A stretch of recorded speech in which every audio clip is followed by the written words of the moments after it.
अगर तुम सुनना ही चाहते हो तो सुनो। मेरा पहला वर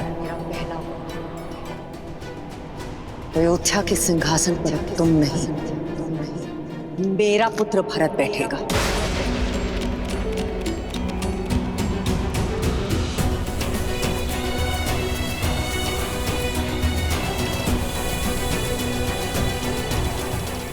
बस इतनी सी बात मां। इसके लिए आपने अपना वरदान व्यर्थ कर दिया। मुझसे बोला होता मां आपने, आपको वर मांगने की आवश्यकता ही नहीं पड़ती। मेरा भरत राजा बने, इससे किसी को क्या आपत्ति हो सकती है मां? भरत जैसा न्यायप्रिय और परोपकारी राजा पाकर अयोध्या धन्य हो जाएगी मां। अब दूसरा वर बताइए मां।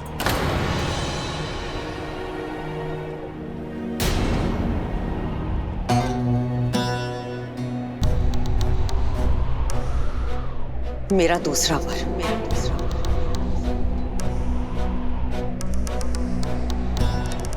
तुम शीघ्र अतिशीघ्र अयोध्या छोड़कर 14 वर्षों के लिए वनवास चले जाओ।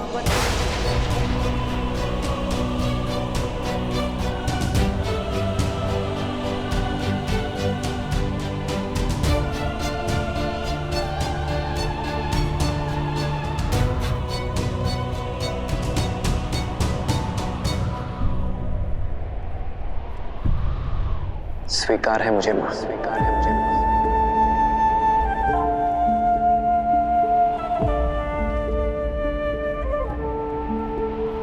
हाँ, थोड़ा कष्ट होगा।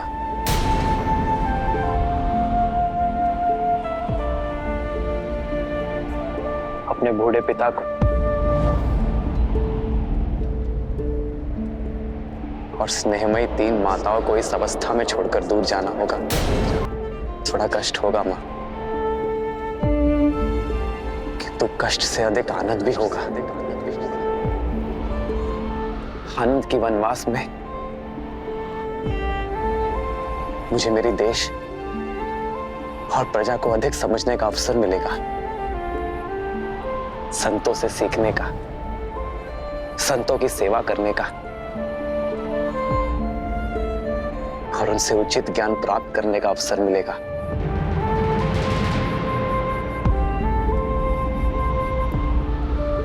अपने पिता के वचनों का मान रखने का गर्व मिलेगा।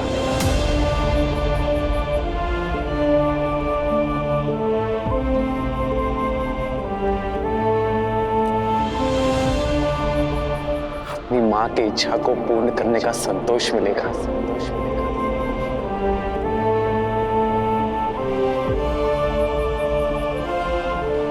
मेरे भरत को राजपथ और मुझे ज्ञानपथ मिलेगा मां।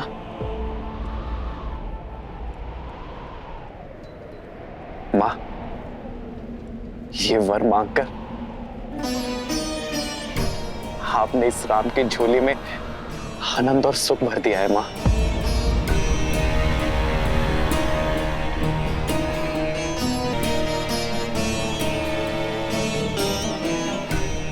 मां, आपका ये पुत्र आपकी इच्छा और पिताश्री के वचन दोनों को अवश्य पूर्ण करेगा।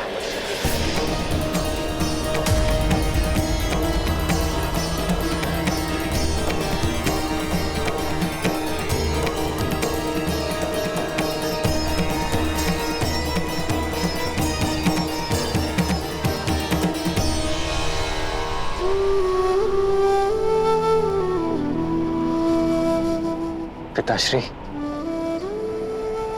बस इतनी सी बात पर व्यथित हो गए आप? विश्वास नहीं था अपने राम पर?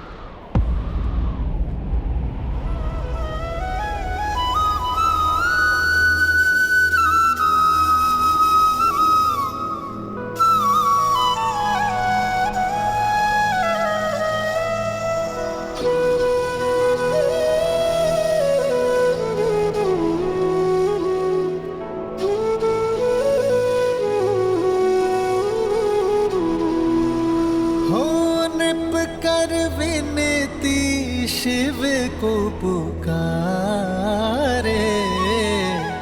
कृपा करो प्रभु कष्ट न तारे।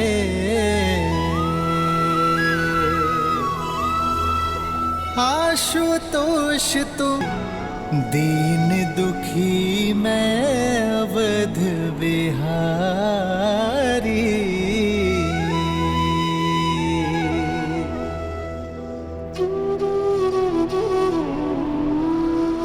प्रसन्न हो जाइए पिताश्री, आपके राम को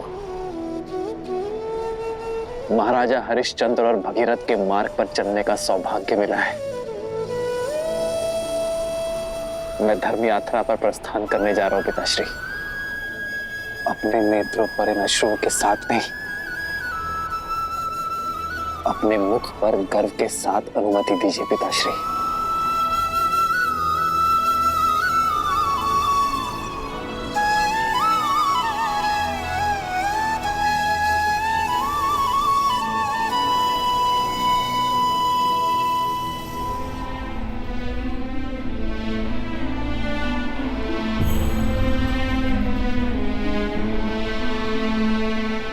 अमात्य सुमंत्र,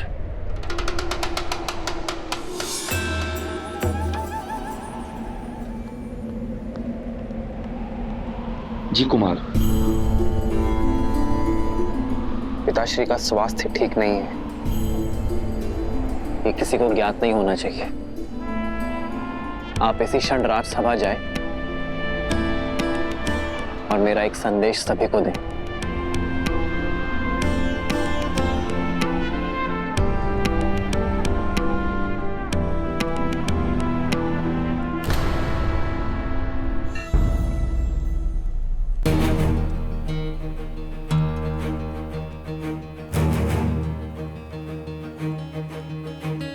महाराज अभी तक नहीं है? बात कुछ गंभीर प्रतीत होती है।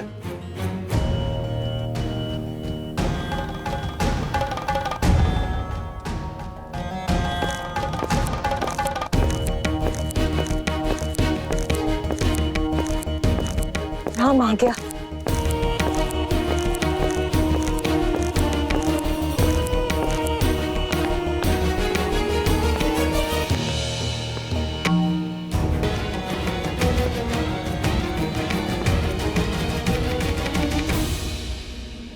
आप सभी को खेद सहित सूचित किया जाता है कि किसी विशेष कारणवश कुमार राम का युवराज्याभिषेक स्थगित किया जाता है।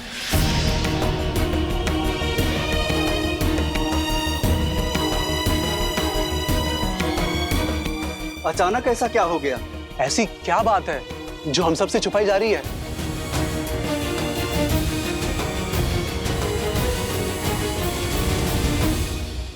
महाराज दशरथ और कुमार राम का विनयपूर्वक आग्रह है अपनी प्रजा से कि आप सब अपने अपने घरों की ओर प्रस्थान करें। उचित समय पर आप सबको संबोधित किया जाएगा।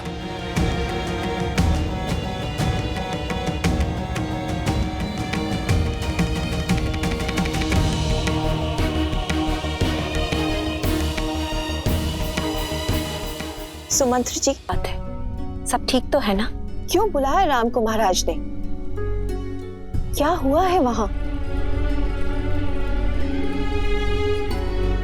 आप मौन क्यों हैं? सत्य बताइए सुमंत।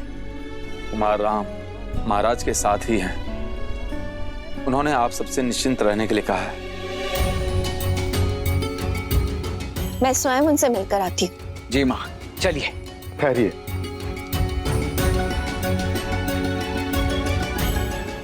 कुमार राम का आग्रह है कि अभी कोई भी उनसे मिलने ना आए। कुछ समय में वे स्वयं आकर आप सबसे बात करेंगे, आपको सब कुछ समझाएंगे। किंतु बात क्या है सुमंत? क्षमा महारानी, मुझे केवल इतना ही संदेश मिला है।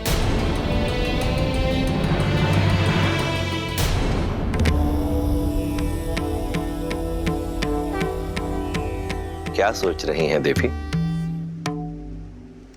यही महादेव कि जीवन ऐसा क्यों है मनुष्य जब सुख और आनंद के शिखर पर होता है तब दुख और विपदा की खाई इसके सामने क्यों आ जाती है? जीवन है, इसीलिए ऐसा है। हृदय की प्रत्येक धड़कन के पश्चात एक विराम आता है, प्रत्येक श्वास के पश्चात निश्वास आती है।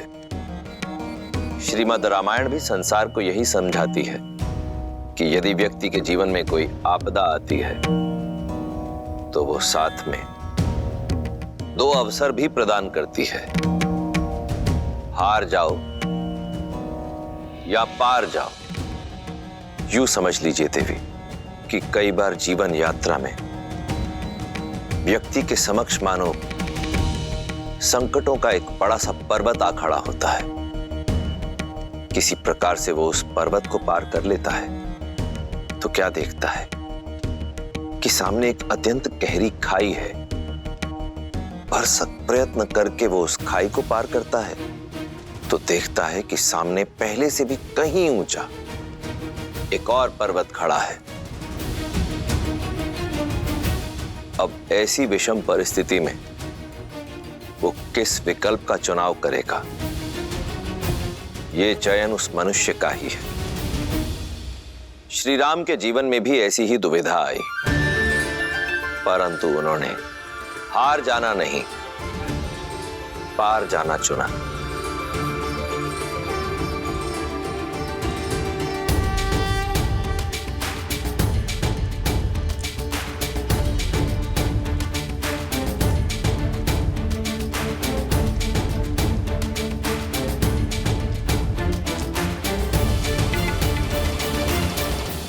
ना जाने किसकी कुदृष्टि लग गई। इतने उत्साहित थे हम कुमार राम के युवराज अभिषेक के लिए। कुदृष्टि लगी तो है, उतर भी जाएगी। देखना, शीघ्र ही कुमार राम के सिर पर अयोध्या का मुकुट होगा। शुभ अवसर पर कैसी बातें कर रही हो मंत्रा काकी? हाँ, लगता है वृद्धावस्था में आपकी बुद्धि खेल रही है आपके साथ। मेरी बुद्धि नहीं खेल रही है, बल्कि ये सब मेरी बुद्धि का रचा हुआ है। राम नाम जपने वाली कैकेयी के मन में पुत्र मोह जगाया है मैंने। महाराज से अपने दोनों वचन मांगने के लिए विवश किया है। तुम सब देखना, अति शीघ्र मेरा भरत अयोध्या का पहले युवराज बनेगा और उसके बाद नरेश। और तुम्हारा वो राम है ना, वो बनेगा वनवासी। इतना बड़ा षड्यंत्र रचा तुमने। नरक में जाओगी तुम, नरक में जाओगी, नरक में जाओगी तुम, नरक में। हट! अयोध्या की प्रसन्नता को निराशा में बदल दिया है तुमने। निराशा नहीं, ये तो मेरे वर्षों की आशा है जो शीघ्र ही पूरी होगी। और अति शीघ्र भरत का सूर्य उगेगा और राम का सूर्य डूबेगा।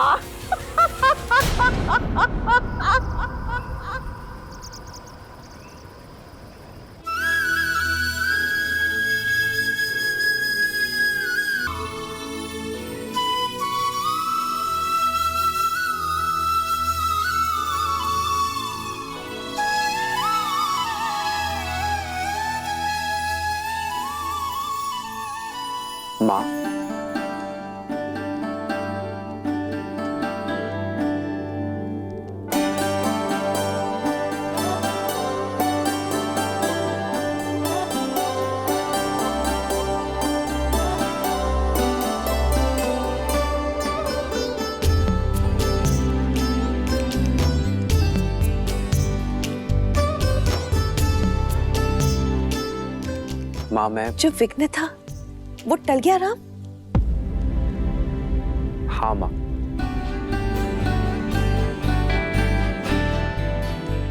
रघुवंश की मर्यादा पर आया विघ्न टल गया है।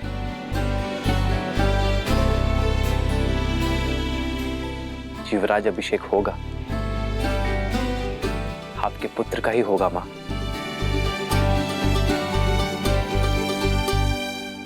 किंतु मेरा नहीं, मेरे भाई भरत का होगा।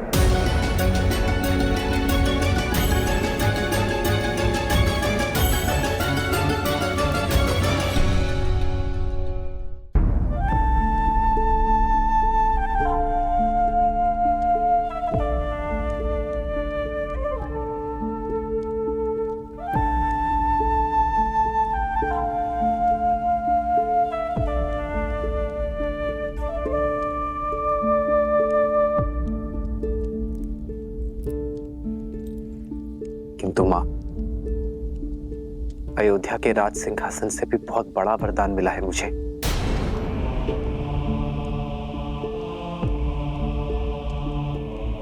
अपने पिताश्री के वचन को निभा सकने के योग्य बनने का वरदान।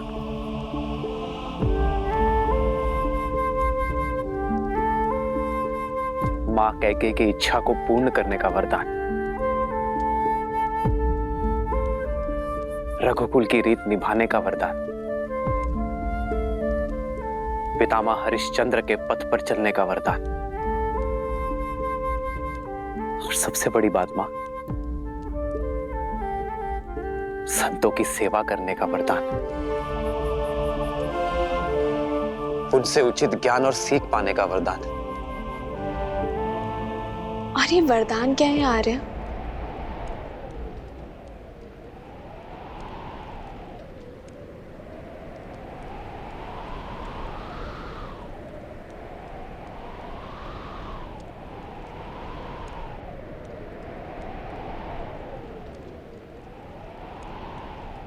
चौदह वर्ष का वनवास। 14 वर्ष का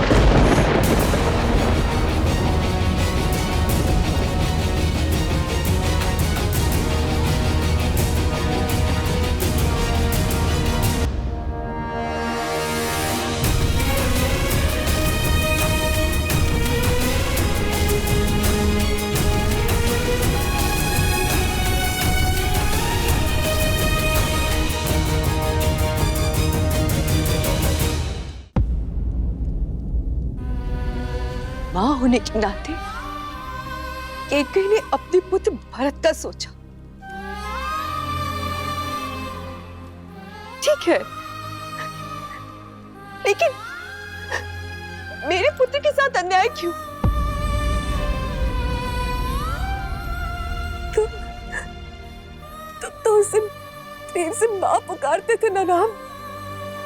तन्वी से ज्यादा माना था तुमने उसे।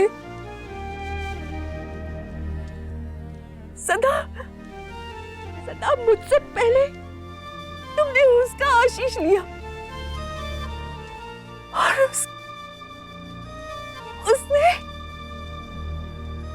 उसने ये अभिशाप दिया।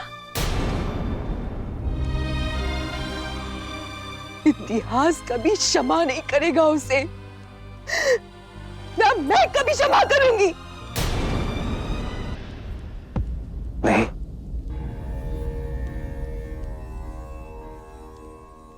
मां कैकेयी पर क्रोध ना करना। उन्होंने तो मुझे जीवन का उचित अर्थ सीखने का अवसर दिया है।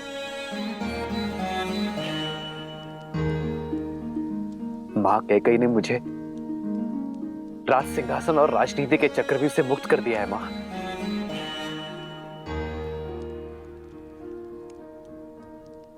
मेरा भरत, मेरा प्रिय भरत अब राजा बनेगा। मेरे सारे दायित्व, राजमुकुट का बोझ अब भरत संभालेगा। मां,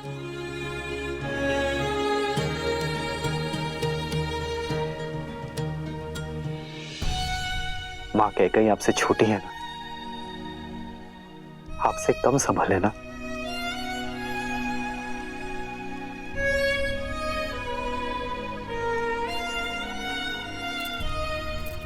सब वरदान तो पा चुके हो राम, आप मुझसे क्या चाहते हो? मुझसे वो मत मांगना जो मैं तुम्हें दे नहीं सकती।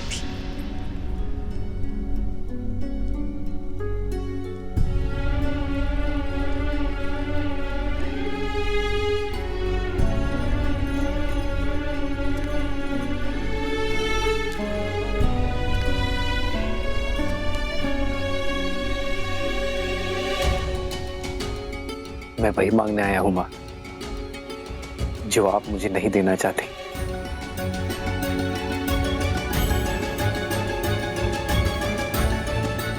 अनुमति, वन में जाने की।